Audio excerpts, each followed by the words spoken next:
DNS classes 2.0 में आप सभी का फिर से स्वागत करते हैं। आज हम लोग प्रश्नावली 5.1 करने वाले हैं, जिसमें सभी प्रश्न आपको स्क्रीन पर शो करेंगे और उसके प्रश्नों को हम लोग रीड करेंगे और उसका आंसर हम लोग करेंगे। तो अब हम लोग प्रश्नावली 5.1 को प्रारंभ करते हैं। जैसा कि आपको स्क्रीन पर दिख रहा होगा, प्रश्नावली 5.1 का पहला सवाल इसमें दिया हुआ है। पहला कि निम्नलिखित कथनों में से कौन से कथन सत्य हैं और कौन से कथन असत्य हैं। अपने उत्तरों के लिए कारण दीजिए। ठीक है, तो इसमें क्या करना है, इसमें सत्य अथवा असत्य बताना है और क्या करना है, अगर वह सत्य हो रहा है तो क्यों सत्य हो रहा है और असत्य हो रहा है तो क्यों असत्य हो रहा है, वो कारण दे देना है। तो पहला प्रश्न इसमें किया हुआ है कि एक बिंदु से होकर केवल एक ही रेखा खींची जा सकती है। तो क्या यह सत्य है या असत्य है? तो इसके कारण को हम लोग समझते हैं। पहली बात तो यह क्या है, असत्य है। अब असत्य क्यों होगा, इस चीज़ को हम लोग समझते हैं। एक बिंदु से कह रहा है, जैसे मान लीजिए एक बिंदु से केवल एक ही रेखा खींची जा सकती है, तो यह गलत हो जा रहा है। क्यों? क्योंकि एक बिंदु से क्या होता है, अनेक रेखाएं खींची जा सकती हैं। इसको हम लोग अनंत रेखाएं बोल सकते हैं, यानी एक से बहुत सारे रेखाओं को खींच सकते हैं। ऐसे भी रेखा खींच सकते हैं, ऐसे भी खींच सकते हैं, ऐसे भी खींच सकते हैं और ऐसे भी। इसमें जितने भी हो सकता है आप रेखाएं खींच सकते हैं। ये पहला का है, तो पहला क्या हो जाएगा, गलत हो जाएगा। अब दूसरा हम लोग देखते हैं। दूसरा कह रहा है कि दो भिन्न बिंदुओं से होकर जाने वाली असंख्य रेखाएं हैं। इसका कहने का मतलब है कि कोई दो बिंदु आप लेंगे तो उससे कितनी रेखाएं खींची जा सकती हैं, असंख्य रेखाएं। तो क्या इससे असंख्य रेखाएं खींची जा सकती हैं? बिल्कुल गलत है। क्यों? क्योंकि एक रेखा बनने के लिए कम से कम दो बिंदुओं की आवश्यकता होती है और यहाँ पर दो बिंदु से केवल एक ही रेखा खींची जा सकती है। ठीक है, तो ये क्या कर रहा है कि अनेक रेखाएं खींची जा सकती हैं, असंख्य रेखाएं, तो यह गलत हो जाएगा। अब हम लोग तीसरा क्वेश्चन को करते हैं। तीसरा दिया हुआ है, एक शांत रेखा दोनों ओर अनिश्चित रूप से बढ़ाई जा सकती है। एक शांत रेखा दोनों ओर अनिश्चित रूप से बढ़ाई जा सकती है। क्या यह सही है कि गलत है? यह सही है। क्यों यह सही होगा? क्यों? अब देखिए, सबसे पहले समझा जाए कि शांत रेखा होता क्या है। शांत रेखा क्या होता है, एक रेखा खंड होता है। असीमित रेखा, असीमित रूप से बढ़ने वाली रेखा, यानी दोनों तरफ असीमित रूप से बढ़ने वाली जो रेखा होती है, उसमें से काट कर एक हिस्सा उसका जब निकाल लिया जाता है तो क्या होता है, वह शांत रेखा होता है। जैसे मान लीजिए यह एक इतनी बड़ी रेखा है और यहाँ से हम यहाँ से इसको काट के यहाँ पर रख दे ऐसे, तो यह क्या होगा, यह शांत रेखा हो गया। और शांत रेखा को हम लोग क्या कर सकते हैं, दोनों ओर असीमित रूप से बढ़ा सकते हैं। ऐसे इसको भी इधर भी बढ़ा सकते हैं, इधर भी बढ़ा सकते हैं। ठीक है, तो एक शांत रेखा क्या होता है, ये होता है। अब इसको हम लोग क्या कर सकते हैं, इसको असीमित रूप से दोनों तरफ हम लोग बढ़ा सकते हैं और यही बातें यह कह भी रहा है। क्या कह रहा है कि एक शांत रेखा दोनों ओर अनिश्चित रूप से बढ़ाई जा सकती है। सही बात है। ठीक है, अब हम लोग चौथे प्रश्न की तरफ चलते हैं। चौथा क्या कह रहा है कि यदि दो वृत्त बराबर है तो उनकी त्रिज्याएं बराबर होंगी। बिल्कुल सही बात है। क्यों? कह रहा है कि अगर दो वृत्त बराबर हैं, यह क्या है, वृत्त है, यह वृत्त है। कह रहा है कि यदि दो वृत्त बराबर, यह दोनों वृत्त अगर बराबर हैं तो इनकी त्रिज्याएं बराबर होंगी। त्रिज्या क्या होती है, केंद्र से इसके परिधि को जोड़ने वाली रेखा को हम लोग क्या कहते हैं, त्रिज्या कहते हैं। तो यह क्या हो गया, अगर ये दोनों आपस में बराबर हैं तो इसकी त्रिज्याएं क्या होंगी, बराबर होंगी। क्यों? क्योंकि जब त्रिज्या बराबर होंगी तभी तो इसके क्षेत्रफल बराबर होंगे। तो उसी चीज को घुमा के कह दिया है कि इसके ये दोनों आपस में क्या है, बराबर है। बराबर का मतलब इसके क्षेत्रफल क्या है, बराबर है। तो इसकी त्रिज्या क्या हो जाएगी, बराबर हो जाएगी। यह भी सही बात है। अब पांचवें प्रश्न की तरफ हम लोग चलते हैं। तो पांचवें प्रश्न को हम लोग यहाँ पर समझ लेते हैं।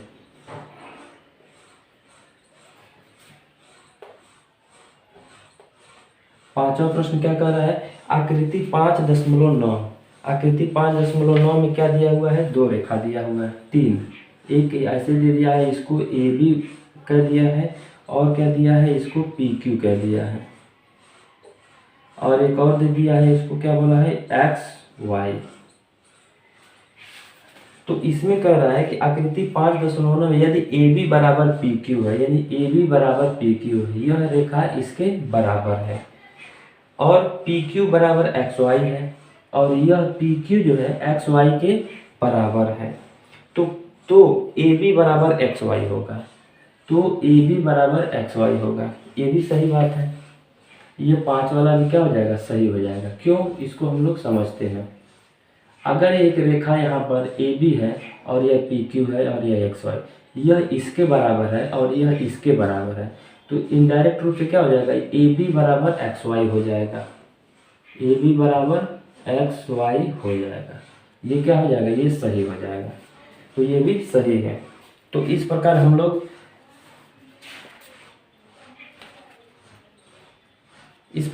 प्रश्न नंबर पहले को हम लोग कंप्लीट करते हैं। अब प्रश्न नंबर दूसरे में क्या दिया हुआ है, इसमें परिभाषा लिखना है। ठीक है, तो ये प्रश्न नंबर पहला पूरी तरह से कंप्लीट होता है। आशा करता हूँ ये समझ में आया होगा।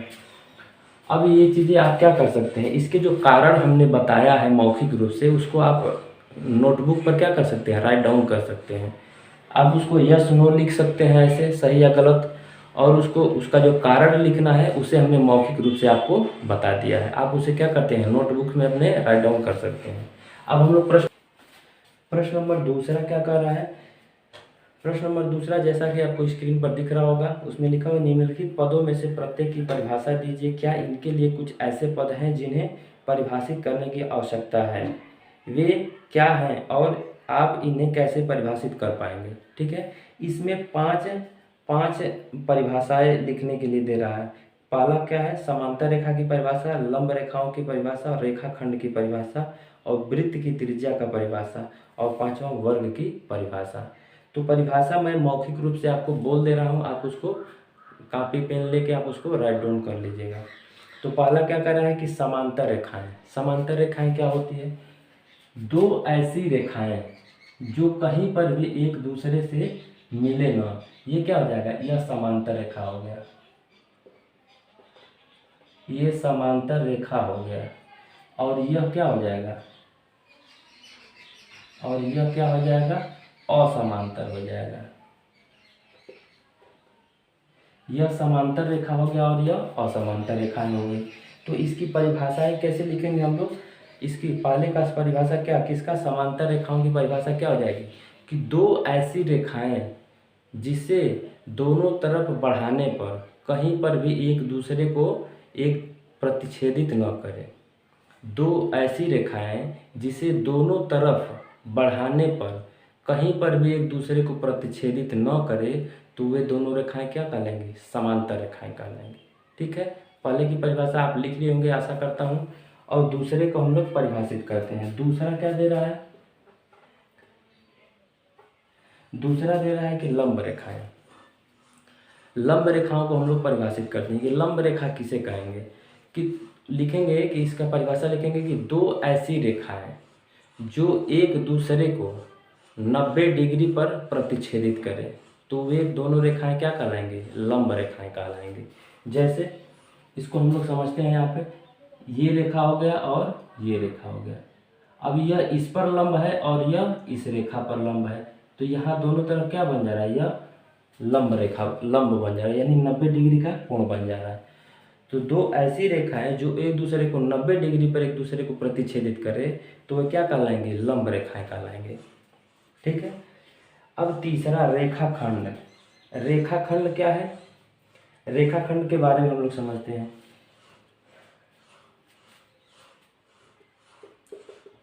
तीसरा दिया हुआ है कि रेखाखंड को आप कैसे परिभाषित करेंगे।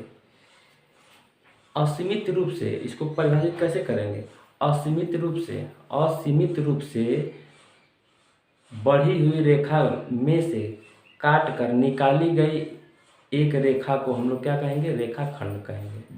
ठीक है, तो ये तीसरे की परिभाषा हो गई।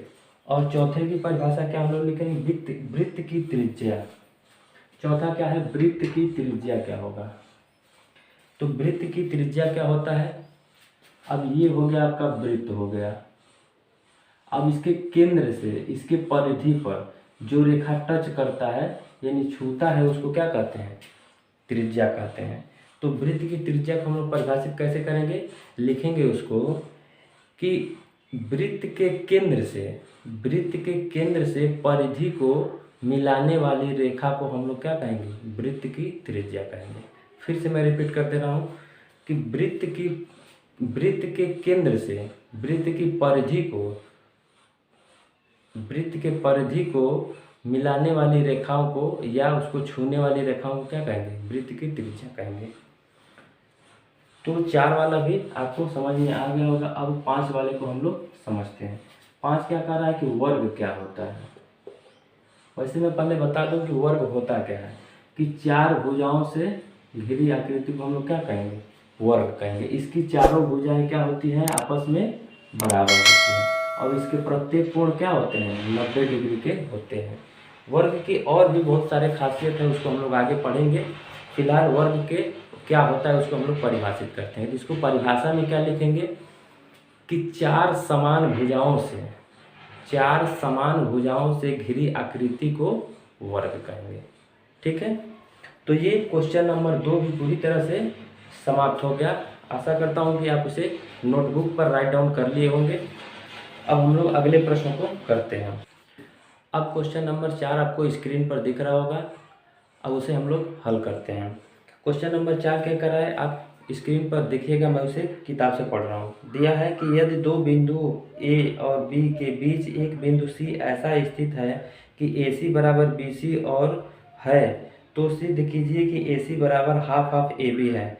एक आकृति खींचकर इसे स्पष्ट कीजिए। तो सबसे पहले हम लोग इसका आकृति खींचते हैं और उसको हम लोग समझने का प्रयास करते हैं एक आसान भाषा में। इसमें पहले क्वेश्चन को पढ़ते हैं और हम लोग आकृति को साथ साथ बनाते चलते हैं। तो आकृति क्या कर रहा है कि ए और बी एक रेखा है, 2 बिंदु क्या है, ए और बी। एक बिंदु मान लीजिए ए हो गया और यह हो गया बी हो गया, तो इन दोनों से मिलकर बनने वाली एक रेखा हो गई ए बी।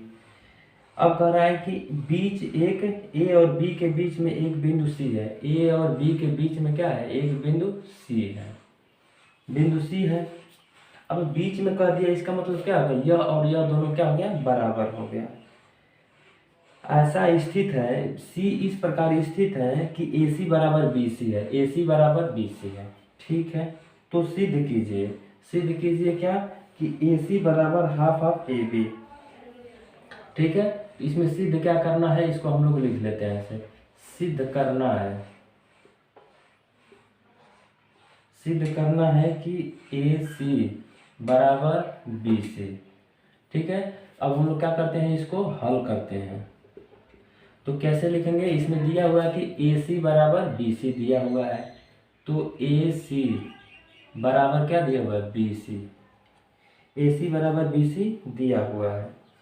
अब यहाँ से यहाँ तक ए सी बराबर बी सी दिया हुआ पहले। अब हम लोग क्या करेंगे कि अगर ए बी को लिखना हो, यानी ए सी प्लस बी सी बराबर हम लोग क्या लिख सकते हैं, ए बी लिख सकते हैं। ठीक है, ए सी यानी ए सी प्लस बी सी यानी या सी बी के बराबर कितना हो जाएगा, यहाँ से यहाँ तक की रेखा यानी ए बी हो गया। अब इसमें कहा है कि ए सी बराबर बी सी, पहले ही कह दिया है ए सी बराबर बी सी, यानी दोनों का नाम हम एक कर सकते हैं। यानी ए सी जब बी सी के बराबर है तो बी सी को भी हम ए सी लिख सकते हैं और बराबर क्या हो जाएगा, ए बी हो जाएगा। अब दोनों ए सी हो गया तो क्या हो जाएगा, 2AC बराबर हो गया ए बी। ठीक है, अब यहाँ से 2 गुणा हुआ इधर आएगा, क्या हो जाएगा, भाग हो जाएगा, यानी ए सी बराबर क्या हो जाएगा, 1/2 ए बी हो जाएगा। और यही चीज़ें हमें सिद्ध करने के लिए कह रहा है। एक मिनट, सॉरी, इसमें सिद्ध करना है। सिद्ध क्या करना है, सिद्ध करना है कि ए सी बराबर हाफ ऑफ ए बी। आप उसे सुधार कर लीजिएगा। इसमें सिद्ध क्या करना है कि ए सी बराबर हाफ ऑफ ए बी और ए सी बराबर बी सी क्या हुआ है, यह दिया हुआ है। बगल में लिख दीजिएगा कि यह दिया हुआ है या दिया है, लिख दीजिए इसको। ठीक है, और उसको इस प्रकार हल कर दीजिएगा, ये सिद्ध हो गया यहाँ पे। तो यह क्वेश्चन नंबर कौन सा है, क्वेश्चन नंबर यह 4 है। यह क्वेश्चन नंबर 4 हम लोग हल कर दिए। एक बार और इसे समझ लीजिए कि ए सी बराबर बी सी क्या हुआ है, दिया हुआ है। अब अगर ए बी को लिखना हो तो हम लोग क्या लिख सकते हैं, ए बी को लिखना हो तो ए सी प्लस बी सी लिख सकते हैं या सी बी लिख सकते हैं, बराबर ए बी हो जाएगा। ए सी प्लस बी सी बराबर ए बी हो गया। अब जब दोनों या बराबर यानी ए सी बराबर सी बी है तो हम लोग क्या कर सकते हैं, ए सी को बी सी को ए सी के बराबर लिख सकते हैं। तो ए सी हो गया, ये भी ए सी हो जाएगा बराबर, या 2 ए सी हो गया बराबर ए बी हो गया। इधर लाके भाग दे दिए तो क्या हो गया, हाफ ए बी हो गया। क्वेश्चन नंबर 4 कंप्लीट होता है।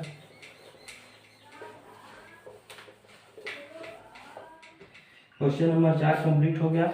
अब हम लोग अगले क्वेश्चन के जो एक बेहतरीन क्वेश्चन है उसको हम लोग कर लेते हैं। क्वेश्चन नंबर 6 आपके स्क्रीन पर दिख रहा होगा। अब हम लोग क्वेश्चन नंबर 6 को करते हैं। दिया है आकृति 5.10, यदि ए सी बराबर बी डी है तो सिद्ध कीजिए कि ए बी बराबर सी डी है। तो सबसे पहले हम लोग आकृति को बनाते हैं। आकृति में क्या दिया हुआ है, यहाँ दिया है इसको ए, इसको बी और इसको यहाँ पे क्या कर दिया, यहाँ सी दे दिया है और यहाँ पर डी दिया हुआ है। तो यह क्या है, क्वेश्चन नंबर 6 है। तो इसको हम लोग सबसे पहले लिखते हैं, यहाँ जो दिया है उसको लिख लेते हैं। इसमें क्या दिया हुआ है, इसमें दिया है कि ए सी बराबर बी डी दिया हुआ है। अब इसको और इसमें सिद्ध क्या करना है, इसको लिख लेते हैं। यहाँ पर सिद्ध करना है कि ए बी बराबर क्या, सी डी, यही हमें सिद्ध करना है। तो अब हम लोग क्या करते हैं, यहाँ पर हल करना चालू करते हैं और सिद्ध करेंगे। तो एक चीज़ इसमें दिया हुआ कि ए सी यानी यहाँ से यहाँ तक, यानी ए सी बराबर किसके है, बी डी, यहाँ से यहाँ तक के बराबर। तो सबसे पहले हम लोग जो चीज़ें दिया हुआ उसको लिखते हैं। यहाँ क्या दिया हुआ है, ए सी बराबर बी डी, ए सी बराबर क्या दिया हुआ है, बी डी दिया हुआ है। यहाँ कोष्टक में लिख दीजिए, कैसे पता यह दिया है, यहाँ दिया है। अब ए सी को हम लोग क्या लिख सकते हैं, यहाँ से यहाँ तक की दूरी को क्या लिख सकते हैं, A B plus B C लिख सकते हैं। इसको लिख सकते हैं A B plus B C बराबर है बराबर। अब बी डी को क्या लिख सकते हैं, बी डी को यानी यहाँ से यहाँ तक क्या लिख, B C plus C D, इसको लिख सकते हैं हम लोग B C plus C D लिख सकते हैं। अब एक चीज़ देखिएगा कि यहाँ से ये भी बी सी है, ये भी बी सी, तो यह क्या हो जाएगा, दोनों तरफ बी सी सेम है तो कट जाएगा। बचेगा क्या यहाँ पर, ए बी बराबर सी डी हो जाएगा, ए बी बराबर सी डी। और यही चीज़ें सिद्ध करना था, हम लोग इसे सिद्ध कर दीजिए। अब ये क्या होगा, यही आंसर हो गया इसका। तो इस प्रकार जो इससे महत्वपूर्ण सवाल थे बनने वाले, उसको हम लोगों ने एक आसान भाषा में उसको हम लोग समझ लिए हैं।